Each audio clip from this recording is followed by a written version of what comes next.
Welcome back, everybody, to Southern Discomfort. I've been off for a little bit, but now I am back with a vengeance for our Women in Horror Month. Hey, Crossover Paranormal, welcome to the chat. So, we've got some awesome things coming up this month in March. Like I said, it is Women in Horror Month. So each Southern Discomfort episode is going to center around a woman in horror. And the guests that I have coming up all this month are some people that, in one way or another, have influenced or impacted my life. In one way or another, who all happen to be women and in the horror community. So this is going to be a really, really cool month, and we are kicking it off tonight with a really good friend of mine, somebody special. I'll introduce them in just a few minutes. As soon as we get some more folks hopping in and chat, we'll go ahead and kick things off for our first episode of Women in Horror Month. Hey, Dustin, I see you in there, buddy. Glad that you're here hanging out with us. Now, while we are waiting, just wanted to remind everybody that I had a book drop this March. It is on Godless right now, and y'all have heard me talk about this all during the month of February. That the book is on Godless right now, and it will be available on Amazon on the 15th of the month. But this is my book, The Tetramet Tapes. And a lot of you who watch the show know about my Theodosia Tetramet universe. This particular book is a coming of age found footage horror novel. And as y'all know, found footage genre is one of my favorites. And my special guest tonight is one of her favorites too. So we're going to talk about some of our favorite films in that particular genre. But this story follows some 12-year-old boys who find some VHS tapes in the creepy, sinister old man of their neighborhood in his trash can. And they begin to watch the tapes. And like any good found footage horror movie, what is on the tapes is extremely disturbing. And it leads the kids down this rabbit hole of investigating and trying to uncover if there's any truth around the urban legends that circulate their town with the Tetramet cult and Theodosia. This leads them to the end of a haunted road to try and discover a cult and to find out if this cult is real and what's going on with it, if it is. So this is available right now for a discounted price on Godless. This is the cheapest you'll be able to get it. Once it gets on Amazon, it'll go up by like $1 on Kindle, and there'll also be a paperback for those of you who do paperback editions. So that is out now. I have another Southern Discomfort issue coming up, but I'll be talking about that at another time. But I told y'all I would let you know when this particular book drops, and it is out now in case anybody is interested.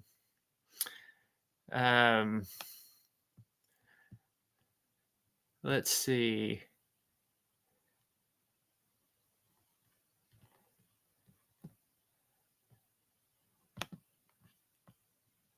All right. Yes, we if you go in the chat, you will see there at the very top is some of our special guests, some of her websites, and this is some way that you can support her. I'll be posting these links again in the chat as people hop in so that they'll be able to have a chance to see it and click on it and go support her. But without further ado, I want to go ahead and bring my special guest up here. Hey, Hustle, welcome to the chat.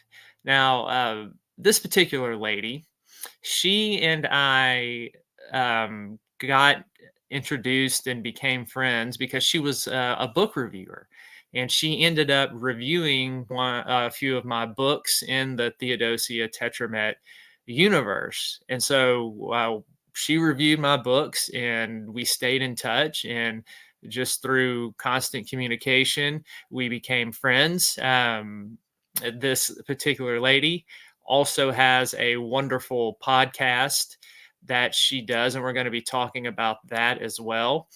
And not only is she a book reviewer, but she herself is also a writer, and she's going to be talking about some of her works, some things that she's got coming up and coming out. So, ladies and gentlemen, without further ado, I want to bring up my good and dear friend, Tasha Reynolds. Hey, Tasha. Oh, thank you. I don't know if I can like live up to that. That sounded really nice. That's what I do. I build up everybody on the show just so they can fall. It's so nice. I I know. mean, what else are friends for? I mean, come I on. know. Well, what else do you expect with a show hosted by me, right?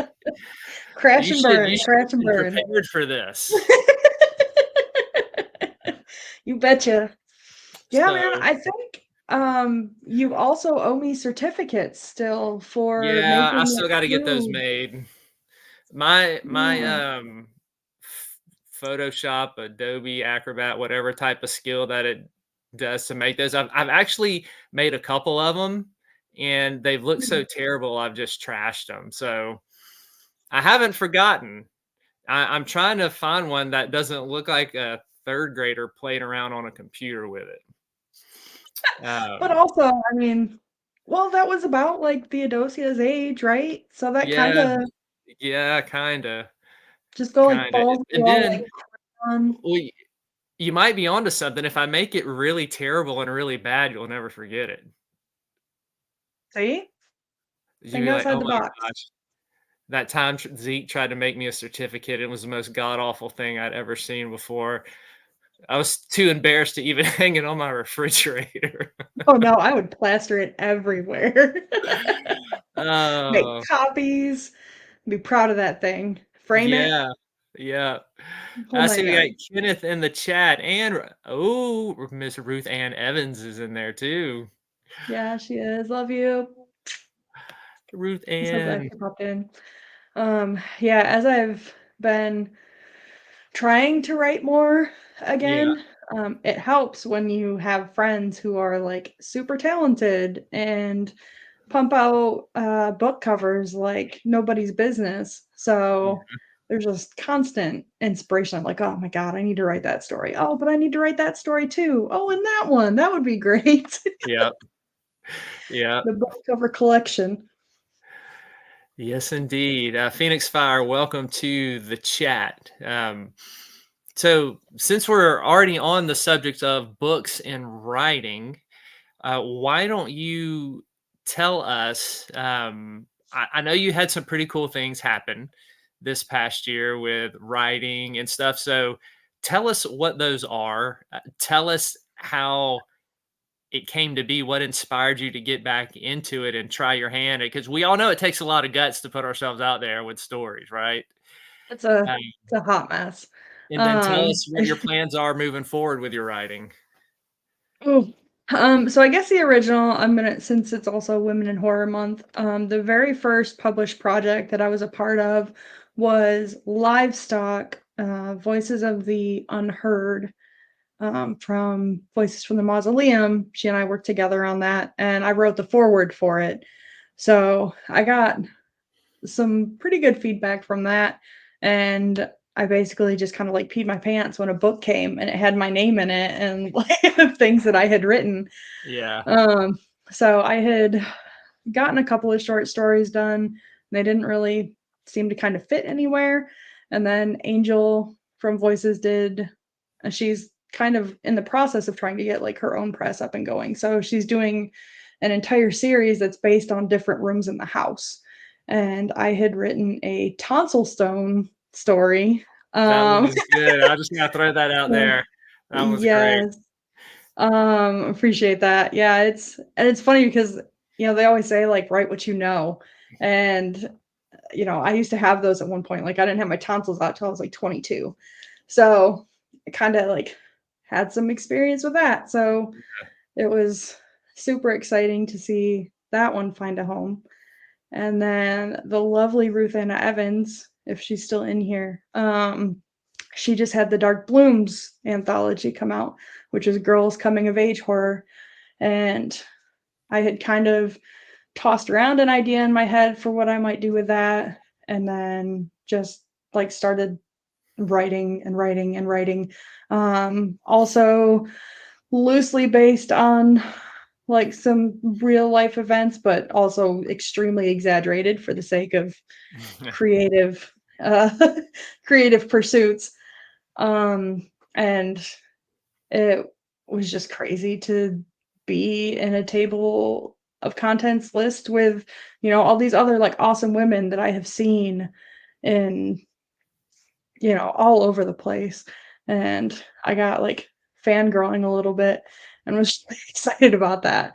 So that one just came out. And later this year, Lauren Carter is doing a 2-sentence horror anthology for charity. And I have one in there too. So that'll be coming out later this year. Awesome. Now, let me just say something because about 2-sentence horror. Like people hear that and they're like, What? Uh, 2 sentence, like that's not hard to write." And if you've ever written it, if you've ever tried it, because I've had some of those as well. Um, as a writer, that is one of the most challenging things to do because these 2 sentences, right? I don't know how it was with this one, but some of the microfiction like that I've done, you have a certain word count you can't go past with Mm, those sentences.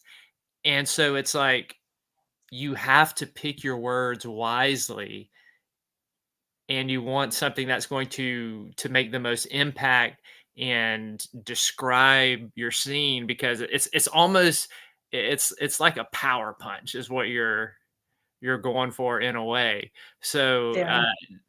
those are extremely challenging to do and to do them well and actually to do them well enough to get published. So um you know saying 2 sentence horror, like that is a big deal. That is a big deal, so congrats on that. Oh, thank you. Very Yeah, much. it's crazy. Like you have to build an entire story and then tear it back down in 2 sentences. Like and then for it enough to be scary to some extent. Like it's just I know, hopefully more if I'm lucky. If I was actually able to finish every story that I had in progress on my computer right now, I could release a whole collection, but that's a Ah, lot of unfinished stories. So yes, we shall see. the never-ending, thing of writers, all the unfinished stories locked away in the Word docs, in the computers, on Google Docs. Yep. Um, Everywhere. and then you have that experience of I'm sure you've experienced this where you're going through your documents or your Google Docs and you see a title of a story and you're like, "I don't What is remember this? writing that." And then you click on it and it's like 2 paragraphs and you're like, "Oh yeah, yeah, now I remember." It's even better, like, when you read those 2 paragraphs, you're like, "I still don't know what the hell this is." Like, Yeah, where was I going with this? Oh well, it's put it back yeah, down. I So find that that's really stuff. cool. Really cool about what you've got coming up. Now, Same. are there any plans maybe in the near future as well as like, venturing out and really doing a novel or anything like that? You got any ideas Um, for that? so my current work in progress, I don't know if I've sent that to you to have you read it yet or not. Um, I think it has the potential to reach novella length, Okay. maybe. Um, I think novel might be a push. Um, and it's funny because I before I got into like the indie community, all I really knew were novels, and I was like, Yeah. "Oh." short stories. Like, that's whatever. That's like taking the easy way out. I'm sorry to everybody who has written a short story. I being in the community, like I have gained such a better understanding and appreciation for things. Brandon Applegate does like I think it's Tuesday Drabbles that are 100 words. And that like the 2 sentence horror, it's like, oh my God, how am I gonna how can Yeah, you tell a story that fast and make yeah, people care about the characters and all that fast? So yeah, if I play my cards right, I think this could potentially be a novella. awesome. There you go. Yeah, So you gotta send it we'll to me. see. Let me read it. Yes. Um, Yeah, it's I'm hey, excited for it. Izzy. Welcome, Izzy. Tales told in the dark. Welcome. All the We- peeps. We've got my special guest here, Miss Tasha Reynolds, kicking off Women of Horror Month, and she was just updating us on her writing and some things that she has coming out and what her plans are for the future in that. Since we're still on the subject of books, let's jump to the fact that how you and I got connected was through you doing reviews. Now, Yes. what got you into the reviews? And the other thing is, how long have you been doing them? Um, so I've actually just realized recently how long it's been because I've gone back looking to share older ones and kind of like bring them up. And it's like, oh my God, that was almost 2 years ago.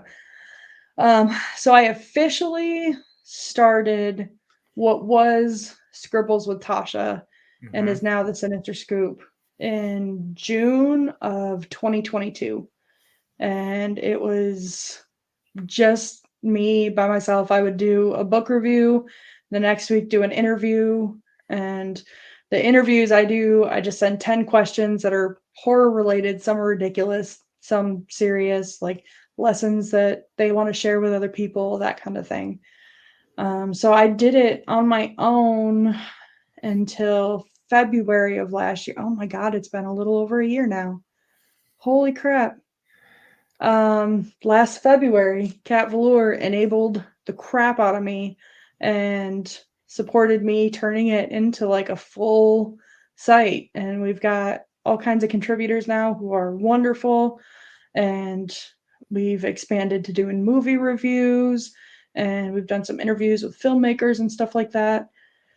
And once I got into the horror community, mostly through Twitter before it came crashing down, um, everybody was just so nice. And it's crazy to see so many talented people who don't, like, nobody knows, which just blows my mind. So I wasn't, I guess, egotistical enough to assume that people were going to want to read what I had to say. But I figured if I could at least, among my little group of friends, be like, hey, you should read this book, and this person's really funny, and, here's a little bit about them, Hmm. then maybe it could help. And yeah, it has turned into a pretty cool venture. Yep. So I've met great I am people. I am getting that link for the Sinister Scoop and gonna put it here Um, in chat again. oh yeah, Facebook page. I'm pretty sure I'm in the process of updating the Facebook page because it was still Scribbles with Tasha and I had just kind of abandoned that one. So it might still say Scribbles, but it's in the process of being updated. So either one, if you find it, it's me. Okay. So Sinister Scoop. I just put the link in there. They can go on that site and people can find movie reviews, book reviews, Mhm. author interviews, all horror related, right? Yep. And we've started trying to throw in like top 10 lists or like 4 anthologies you have to read, doing the listicle thing. Um, just because it's so hard to try to highlight everything. So if we can cram some into an article and get them a little more views, then Yep. we'll do it. And look, y'all, this is a great way, all right, to support Tasha and other authors, because those websites and blogs like thrive on hits. Like this is a free way that you can just support them, is reading her content on our site, sharing it, finding something that you like, and sharing it out. Find a book review and a book, and if you'd like to review on it, share that out, or an interview that you've liked of somebody who you like to read. And who knows, on that site you may find your favorite author. She does a lot of book reviews. You may find something you've never read and discover somebody that's gonna hook you, because like she said, there's a lot of talented people out there that don't get the press that they deserve. And so this is a good way that 100%. you can find some diamonds in the rough there. Yeah. And we do have, 2 months ago, I think, I officially built us a merch shop. So we do Ooh, okay. t-shirts and stuff now. Um, Personalized autograph book. Oh my God, that is never a question I ever imagined in a million years that somebody would ask me. If anybody is interested in that, absolutely reach out to me and we'll get something squared away. Oh my gosh, I can't believe somebody would ask that. Now, I feel so is there a place on the Sinister Scoop for people to like reach out to you, or um which way do you prefer? Like if they want to get an autograph book or something like that.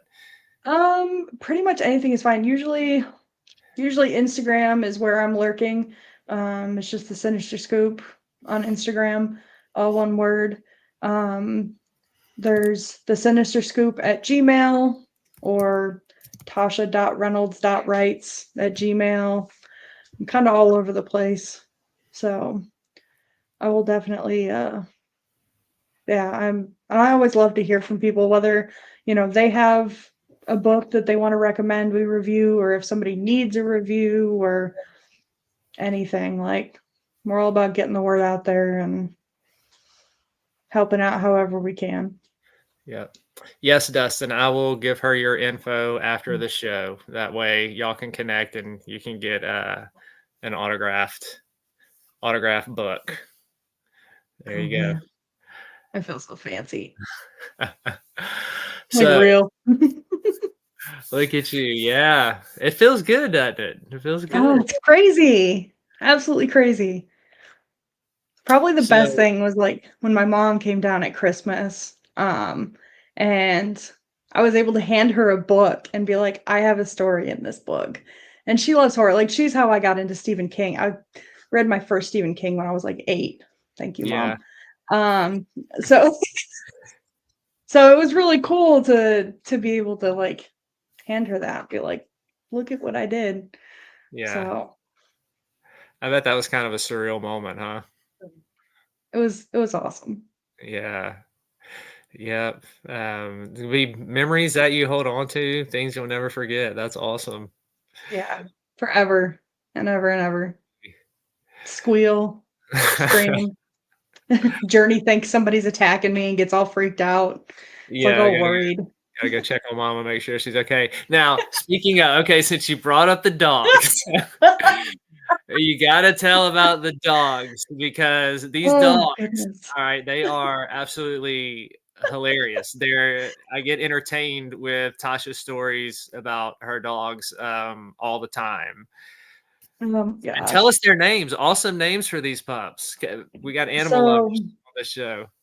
yeah, Journey is actually coming up. I've had him for almost 2 years. His gotcha day is St. Patrick's Day. So I got him when he was a year and a half old. He's 92 pounds now.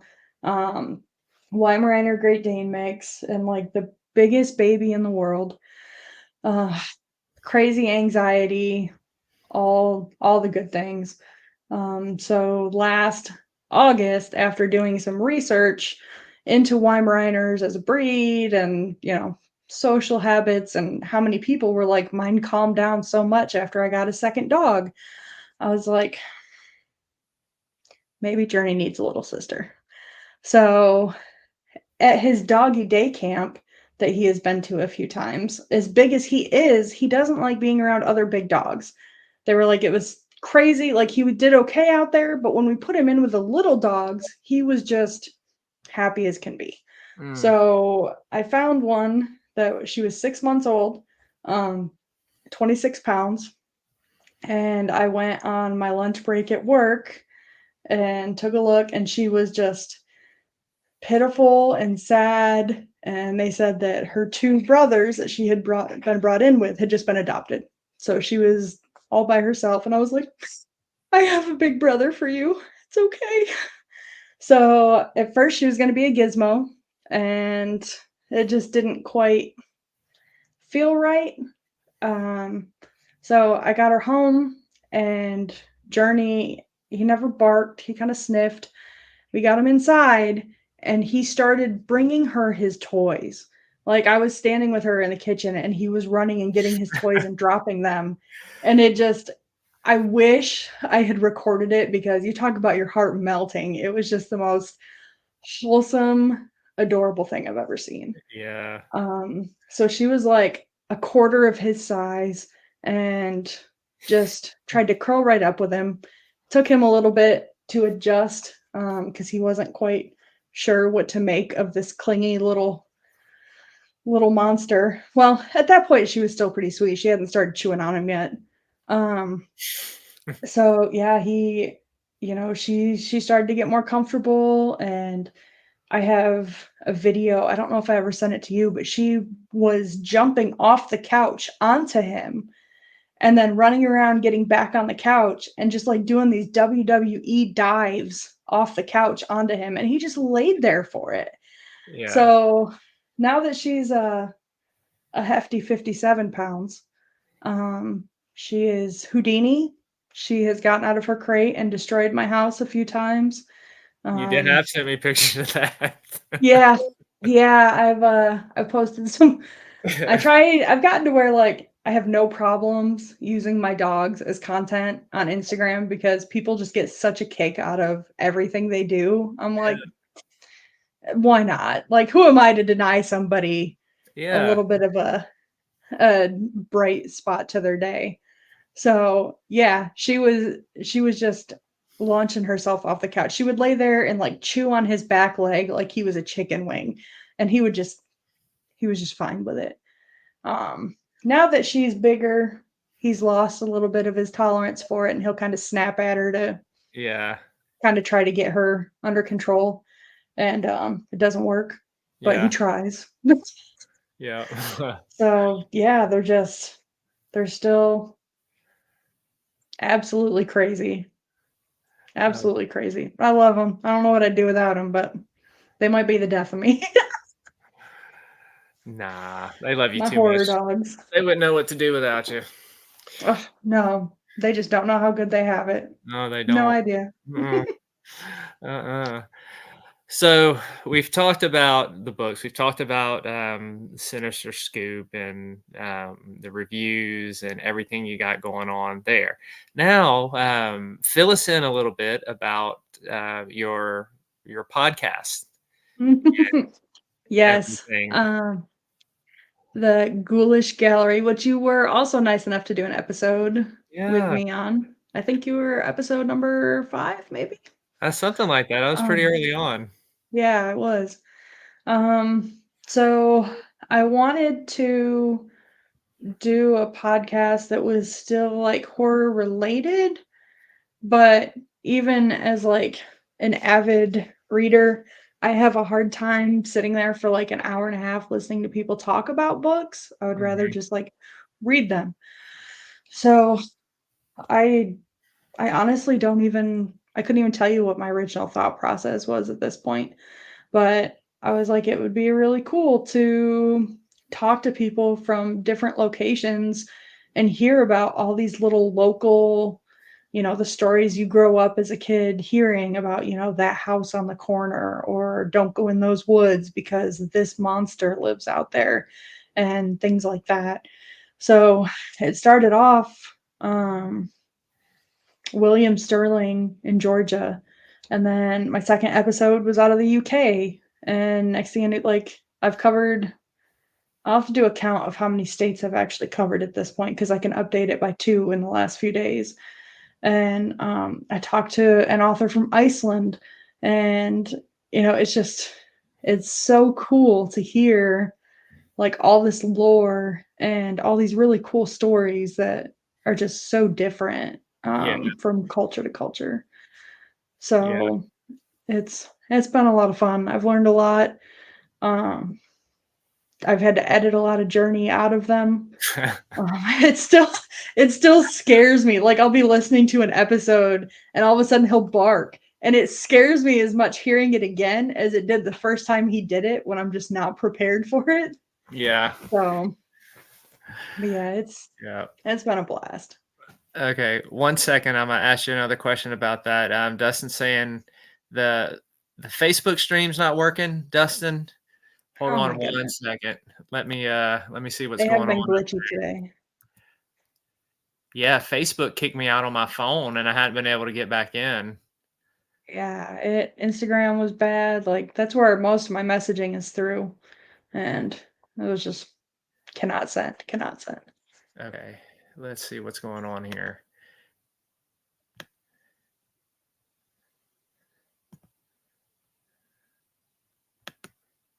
Huh.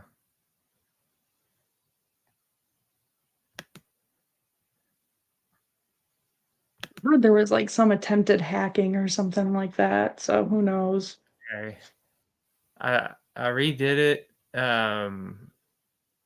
It should be live now. It should be streaming there. Dustin, go check it out and see if it's going through Facebook, and let me know. All right, so back to the podcast. You've had Yeah. people on there talking about haunted locations, just creepy stories, creepy urban legends, Mhm. cryptids. Was there any particular story that you remember hearing that really gave you the EBGBs? Um, that's kind of tough to say. Like I had kind of a hiatus in the middle, where I took a break for about a year or so. But I would say it wasn't specifically a story that I was told, but I was talking to Derek Hutchins, and he had asked me what it would take for me to like 100% this is proof ghosts exist, absolutely this is it. Hmm. And I was like, I would probably have to like see something like go flying across a room or something like that. And then immediately regretted saying it because I was like, oh my God, I feel like this is like challenge accepted for Yeah, anything that could be out there. And that night, it was like, because I had to get up so early then, I would just wrap up, brush my teeth, go to bed. And I lay down, lights off, and I hear this crash in the house, and I was like convinced somebody broke in. Journey lost his mind, and I get up. I'm like tiptoeing around the house, like convinced that this is how I die. And it turns out the shower rod came down in the bathroom. I was like, "Are you kidding me?" Like, now I don't know what to think. Like, yeah, was this a challenge accepted? Or was just yeah, this like the worst coincidence on the planet? yeah, So I had the hair stood up on my arms. I was, oh, be careful what you say, people. Be careful what you say. yeah. Oh, any Um, any other experiences you've had that you were like, I don't know if this is paranormal, coincidence, like anything else stick out in your mind? um, that same house, which funny enough, I was renting it from a friend, and she had lived there for a few years, never had anything. Mhm. The first week I was living there, my mom and sister came down to visit, and I was working night shift. So I came home from work, did the whole bedtime routine, took him out, went to bed. And a few minutes later, I heard like steps through the house, and it was an old house, like late 1800s. original wood floors and everything. So it creaked, thumped, whatever. And I heard the outside door open and close. And I was like, okay, well, maybe mom has to like run to the grocery store or something. Like, I don't have any supplies for coffee. The store's right up the road. So I got up later and was like, oh, did you go to the store this morning? Like, did you find what you needed? And she's like, I didn't leave. I'm like, well, like I thought I heard you leave. And she's like, I thought I heard you leave after you got home. I was like, no, no. So I didn't leave, you didn't leave, but we both heard it. So that kind of like set the tone for me living in that house. But I've never, it's hard to say that, I don't, you know what? I'm not going to say it because I'm living in a new Hey, house. what proof do you need, Tasha? Go ahead, say it again. What does it take for you to learn a lesson, Tasha? Oh God, Dustin, I don't know. I've talked about like being able to go on investigations and stuff like that. If I was to go, it would be with you guys. I don't know if I have it in me. I Yeah, don't know. I told her about the stuff flying off the chair at Octagon Hall that time, Justin, when we were there. If I came, I would bring Journey, and he and I would be Scooby Doo and Shaggy. Like that would absolutely be. I'll put like his collar is almost that color. He loves to eat. It'd be perfect. There you Absolutely go. perfect. What's the There you matter? go. Come here. Speak of the devil. Come here. Come on. Are you not gonna get up here? Journey, let's make No. your cameo. Come on. You're a celebrity now. Come on. Come on. You know you want to.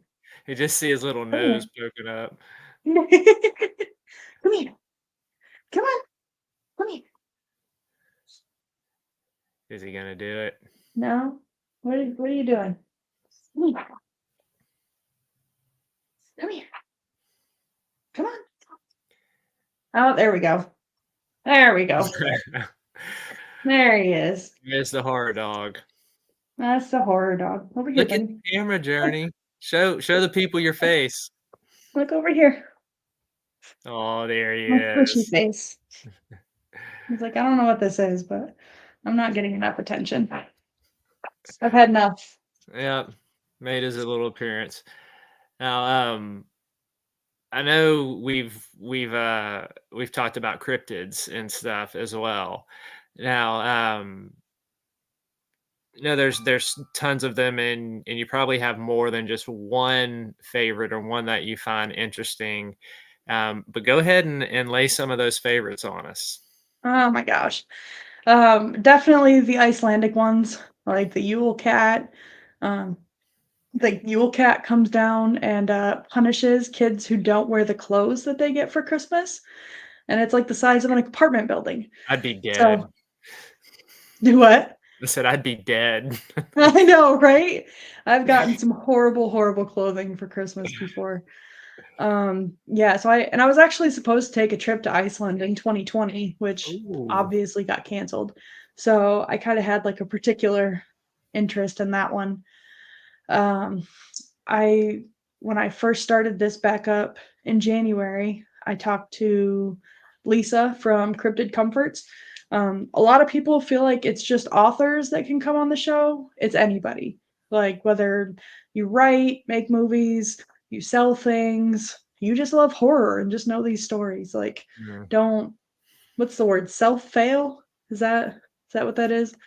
Yeah, I love talking to anybody that's got stories like that. So she's told me about the Hodag, which was one that I had never heard of before, that was like proven to be a hoax and everything, but there are still those people that are like, nah, it's out there. What's another one? Oh, Damien Casey just told me about the Vegetable Man, which is in West Virginia Yeah. and is supposed to look like basically a giant stalk of celery. But it's an alien that looks like a giant stalk of celery. This So Gumby. Yeah, like, 'cause that's gonna help kids eat their That's vegetables. terrifying. Of all the vegetables, it's the least tasty one. Oh gosh. Yeah, it's just there's so many. It was a lot of fun talking to you about the cult that was Yeah, out in the woods, yeah, and you, like, getting shot at. That was yeah. that one's stuck in the back of my brain. Yeah, that was always fun. Not Oh. every time on an investigation do you get shot at angry cult members. And that's usually the aim is to not get shot at by the angry cult members. That night was turning into a found footage horror movie very quickly. Ugh, oh god.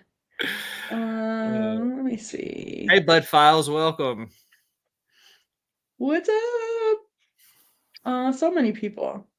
When Kat Velour came on, she talked all about the Loveland Frogman. They actually just had the Ooh, Frogman Festival this past weekend. okay, Um, there were only a couple sightings of him. One of them was actually a police officer who said it could have been the Frogman or it could have been a dog. It's a toss up. And he has also been seen carrying a magic wand. So there's not a ton of sightings, but the ones that are there are memorable enough that they really need to to circulate and be out there more. Let's see. My chat with Arwen Sherman was great. They're up in Maine and actually used to be a tour guide for like a ghost tour. yeah. So tons of great stories and, just a clear way of telling them. Like you could tell that, they've been through these stories so many times and just love them to death. So, yeah, it's hard to narrow it down. Kelpies in Scotland, giant watery horses that eat children. Those are all the fun things. Of course, if it's not eating children, is it really a great cryptid, right? Right? I mean, you have to have they're like 50 points a piece. So, you gotta build up your street cred there if you're gonna be legit. Yeah. So, and it's always fun to ask people like what their theories are on Bigfoot because you Mhm. see so many documentaries that just have totally different, he's an alien or he was sent here by aliens and he travels through portals and I just I love hearing the different stories that make their way around Did I ever tell about you my those. theory on Bigfoot? No, I don't think we've had that conversation actually. So this is my theory. Bigfoot is actually like a form of lycanthropy.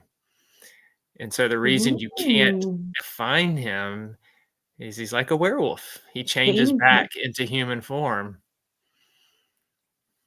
That makes sense. Now, I haven't figured out like what makes him change or why he changed and when it is, but that's why he's so elusive. He blends back into normal life. That makes sense. Yeah, that's my theory I feel anyway.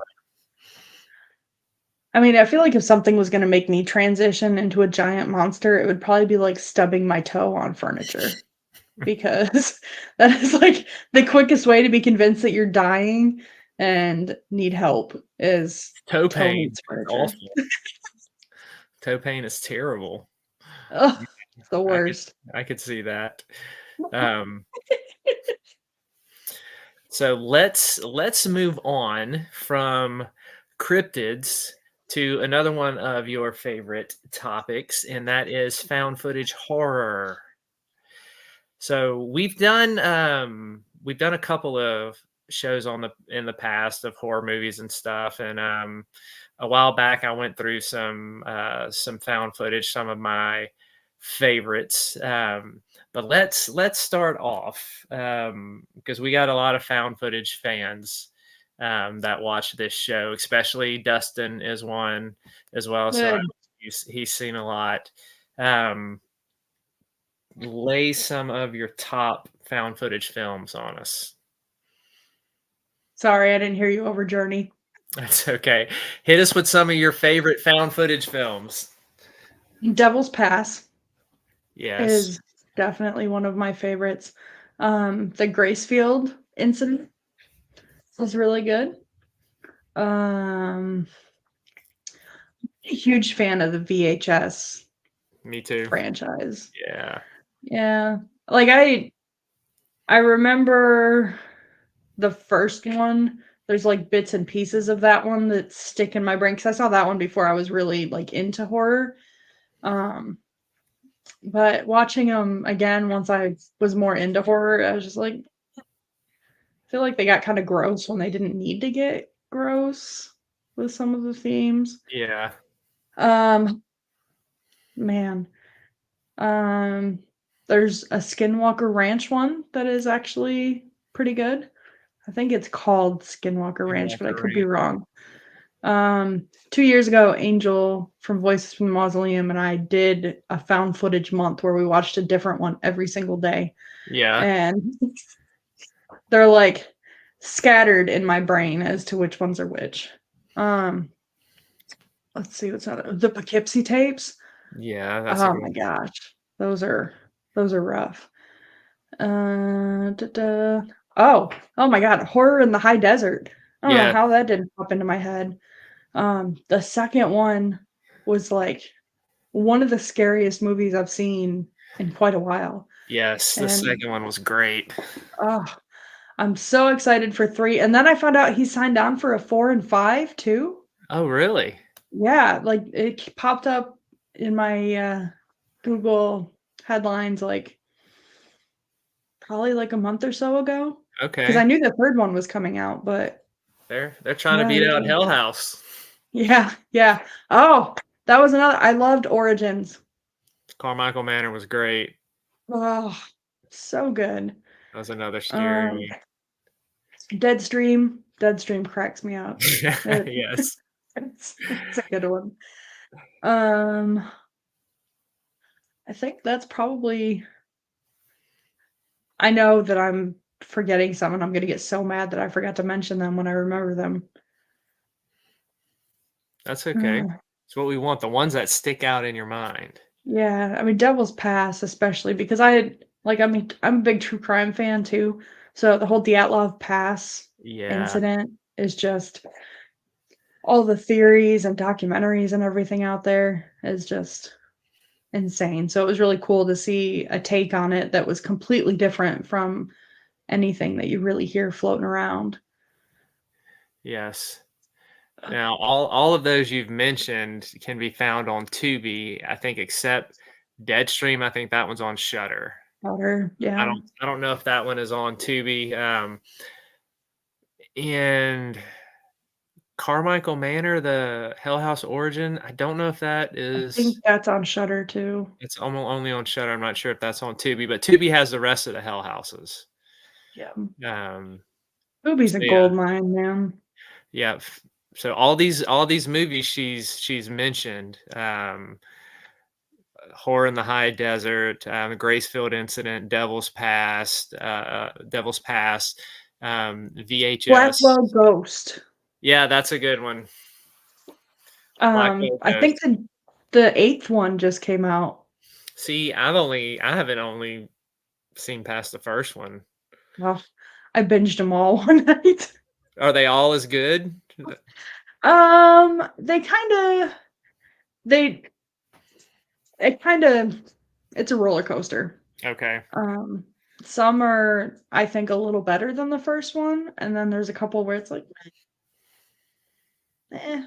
But it's cool to see something that's indie kinda get that boost because I watched them all on Amazon, so I had to rent them all. Yeah. And I had no problems, like, paying to rent a movie, especially if I know it's indie. All about that. Mhm. Um, support try to there's Journey. Um, Try to support them however I can. Um, there. Yeah, there he is in the Yeah. background. I don't hear Ripley, which is kinda concerning. Uh, so who knows what I'll find. But I did learn and start putting all my shoes up, so whatever she gets won't be my shoes. Dyatlov Pass, Uh, yeah, there's so much with Dyatlov. It's just It's insane. I actually watched a documentary on Discovery Plus, like, just a couple weeks ago about how it's a Yeti that, that was responsible for all of that. Oh, no kidding. So, it was, it was an interesting watch, like, it's always fun to see how one documentary skews evidence one way, and then another one can take that same evidence and be like, "No, it doesn't prove that, it proves this." Yeah. Um, and that one in particular is notorious for that. Yeah, the Poughkeepsie tapes was one that really got under my skin too because it kind of feels like forensic files with the Yes. narration and everything. Yes. Um, it was unsettling. Um, there's another one. I'm trying to think of the name of it. What was the one that you And just had me watch a few weeks ago? was that The Devil's Well? No. What else would I tell you about? Um, Forsaken, maybe? With the woman that comes back to life at her funeral? Oh, God Just Forsaken.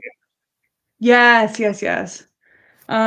Yeah, that one was really good too. Like, it's one of I feel bad for found footage because sometimes you have to get past that initial awkwardness, and then you Uh-huh. kind of find the rhythm with it.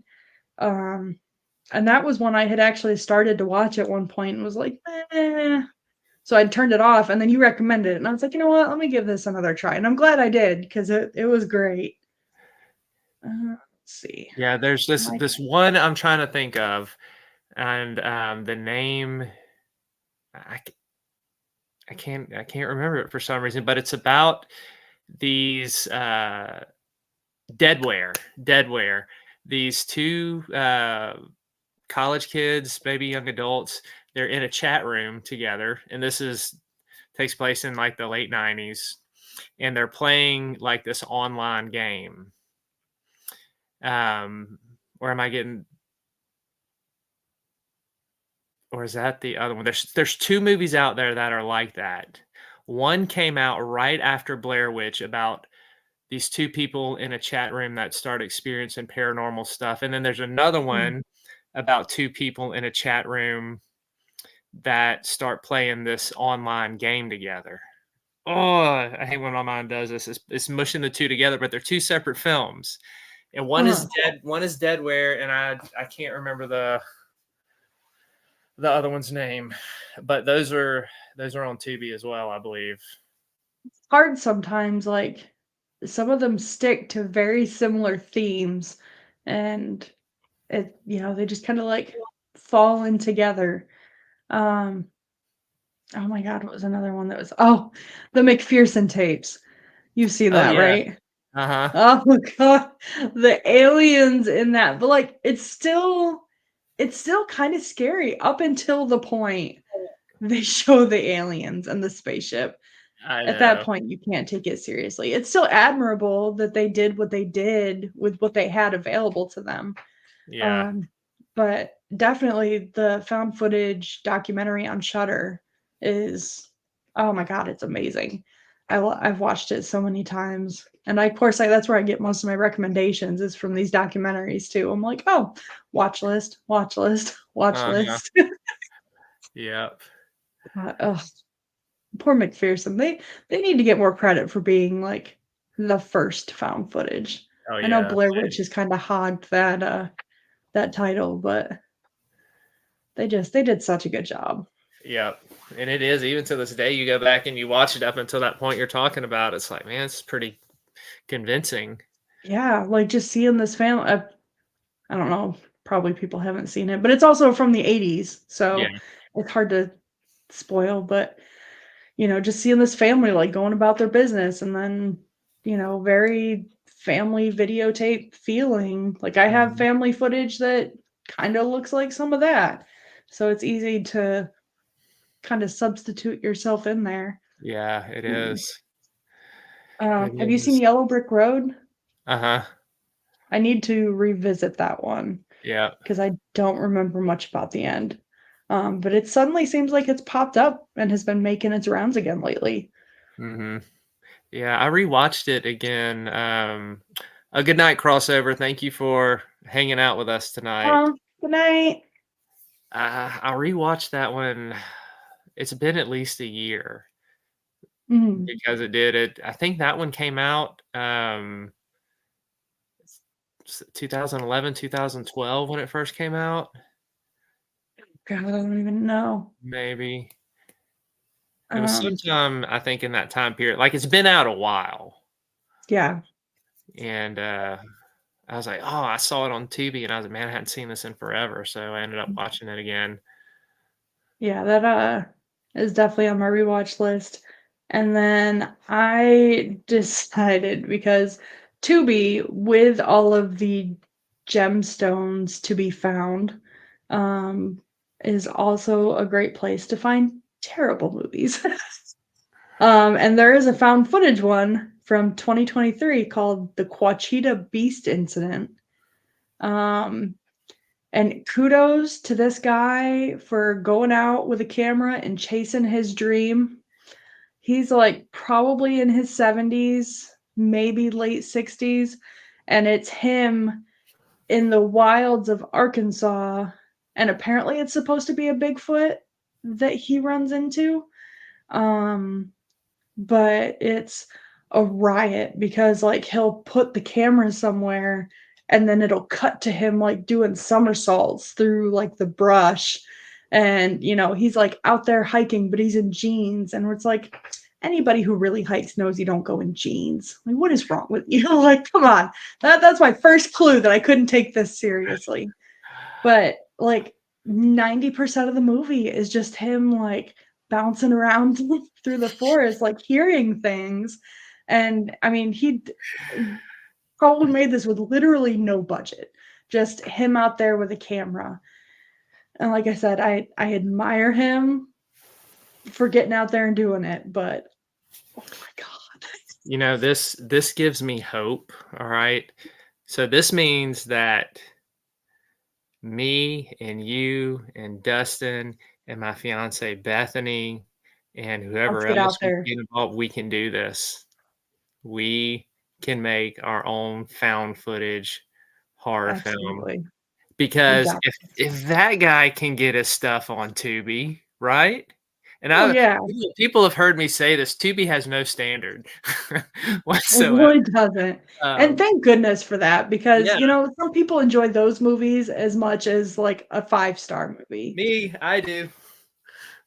I'll watch them because, like, a lot of those, all my stuff that I write for the movie review I do called "What the Hell Did I Just Watch," which Don't is hike all in jeans, man. No. like That's bad. Dustin, yeah. But yeah, Um, no, all my stuff that I review for that article, I mean that column I have, it's all I get it all from Tubi. It's all the worst possible B movies you can find. oh yeah, and they're so bad, but some of them it's like a train wreck where you just Can't look can't away. look away. You gotta finish it. Yeah, So, yeah, that was one of the and I kinda had that feeling that it was gonna be like that because I was working on some editing, so I, put it on and was like, "Oh, I'll just watch it as I go." And there were a couple times where I was just like, "I can't look away." Like, I just so seeing bad. this man out there, like, please don't break any bones out there rolling around in the Arkansas wilderness, like, with a random growl coming from here, coming from there. It was a riot. So Yeah, yeah, if he can do it, we got this. we got Piece of it. cake. We got it. We'll come up with a script. I know Dustin's got some cameras and stuff like that. We'll all find a place to meet and we'll shoot this thing in like a day and be done. Because if Be we're having to amazing. roll around and stuff, I don't think I can handle much more than that. I Yeah, don't that'd wanna be be rolling down hills. I would be doing those falls where somebody's clearly trying to, like, be careful, and they, like, drop down and then put their hands down and then flop over and are like, "Oh," like that. Got it. I got it. I got it. I'm so I can't move. I think I broke something. There was Oh, another one, the Washington County disappearances. I have I that don't know. in my queue, I believe. Um, so conceptually and plot-wise, like, loved it. Um, hated the guy that was playing the main character, but he was also I think he was also the director for it, so he was kind of pulling himself in a lot of directions. But he was somebody that was kind of hard to like feel sorry for Mhm. and relate to and like be on his side, but it was a really cool concept. So Okay. definitely watch that one and let me know what your thoughts are on that. I'll So check you it don't out. like the VHS either? Who, me? Yeah. Oh, no. I actually do. Um, Do you? yes. I like the second one. Is probably my favorite. The segment where they go to the cult combat combine. Oh my Oh gosh, yeah. that one is so dark. Yes. Um, Um, I'm trying to think. I can't remember which year it is. It's one of the newer ones, but it's the Gorgon slash Medusa yeah. skit where the dudes are being like that's the one thing that I struggle with VHS is I feel like there are always some dudes that are being ridiculously over the top, creepy and gross. um, in situations where it's not necessary. Like in that case, it worked and they got their karma, so it Mhm. was amazing. Um, but yeah, like in the first one and stuff, I'm like, is this just for shock value or like, It was very grimy, and that was my yeah, immediate thought too. It's definitely because nothing had been done like that in found footage before. no. And I So mean, the grimy is a good word because like it's not just like ew, whatever. It yeah, it gets under your skin and you it feel like you does. need a shower It after you watch does. them. I think that was the point of The it. aliens, I think it's the first one with the Yes, aliens in the barn. I think so. Um, that's always stuck with me. Um, yeah, Yeah, just like but the flashes of light. And aliens are they scare me more than anything else in movies. Just every time. It can be a terrible movie, but if the aliens look creepy enough, like the Gracefield incident, mhm. um, God, I mean that's a good movie. It's not a terrible movie, but I just aliens, bro. Yep. Aliens. Oh, yeah, Dustin said Dustin's got a drone now. We use a drone Oh, in our found footage. nice. See? $1,000,000 right Yeah, here. we got it. Now we just gotta come up with a script, Oh, figure out what we wanna do, and oh. how we can make this. Um, but we are gonna go ahead and start winding things down for tonight. Um, we've got Tasha Reynolds, in case anybody is tuning in late, and she has been on with us sharing about her writings, her website, The Sinister Scoop, her podcast, and we've been talking about um, horror movies and cryptids and all kinds of stuff. I'm going to pop your links in there again. Perfect. Dustin with his found footage of Human Centipede. I found footage of like Human Centipede. Yeah, thank you guys very much for sharing everything, and, it's kind of a nice refresher for me. It sounds very selfish, but, like, I guess I kinda get caught up in things and don't really think about everything Hmm. that I do. But yeah, every even though I haven't gotten paid for well, for my writing I have, but in general, like, I haven't gotten paid for reviews or anything like that, but like I've met so many great people and have just had such cool experiences and so many people that I've learned from, and it's so exciting to see other people succeed and sell books and everything else. So I love it. Well, It's I'm just glad you great. came on tonight and that we can celebrate you and what you're doing in the community and how you are making it a better place by using your Mm. gifts and your talents. So, wanted to showcase you tonight because, like I said, this is Women in Horror Month, and we are showcasing different female in horror this week. And I thought of no better way than to kick it off with you. Wasn't even a No. question in my mind who I was going to ask to be on this one. So Oh, thank you you're the for best. coming. Thanks for having me, man. That's I mean, Before, of all the friendships to develop and everything, it's like the coolest way to make new friends, and you just never know who you're gonna end up stuck with. yeah, And you're stuck with me. So yeah. I thought you were saying you were stuck with me, like it's stuck. no, no, it's the other way around. You're stuck with me. Yeah. Now tell us again the name of the anthologies and the stories. Just before we go, put that out there for everybody. Yeah. One more time. The first one, so there's livestock, horror stories from the unheard, which was also a charity anthology. Proceeds for that go to the Women's Center for Reproductive Rights. So we've got that one. And then there's That Old House, The Bathroom, Part One, Okay. has my tonsil stone story. And then Dark Blooms from Ruth Anna Evans. And I believe that one is Happily Ever After. And Okay. then Lauren, I don't think announcements and like cover reveals have come out for that one yet. Okay. That'll be later this year. All right. Well, let me know, and we'll promote that on the show. So let me know when it comes out. Yeah, absolutely. I'll remind everybody because that's what we like to do is once we have guests on the show and stuff. If you've got anything new coming out, just let me know, and we'll promote it. I'll put it out there on Absolutely. one of the episodes for sure. Always glad to boost. Yeah. Well, thank you everybody for tuning in tonight.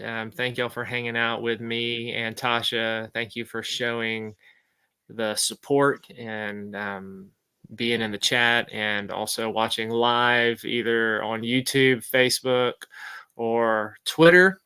Stick around.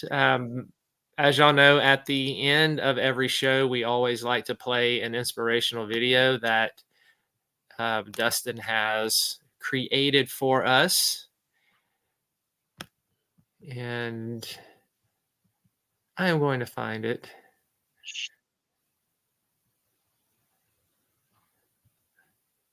Oh, it's not on. I got to switch backgrounds. It's on the other task thing.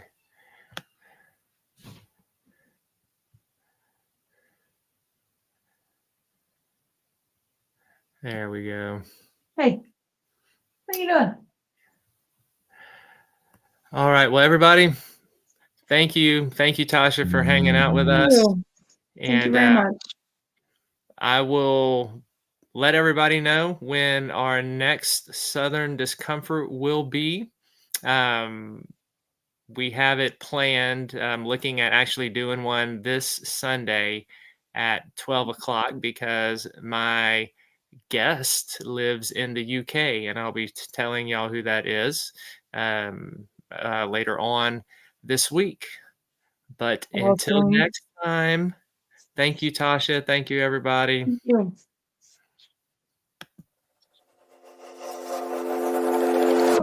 Is this what giving up feels like? I don't know, I don't know. Tell me, have I lost my mind? Nowhere to go, so far from home. Is this what giving up feels like? I don't know.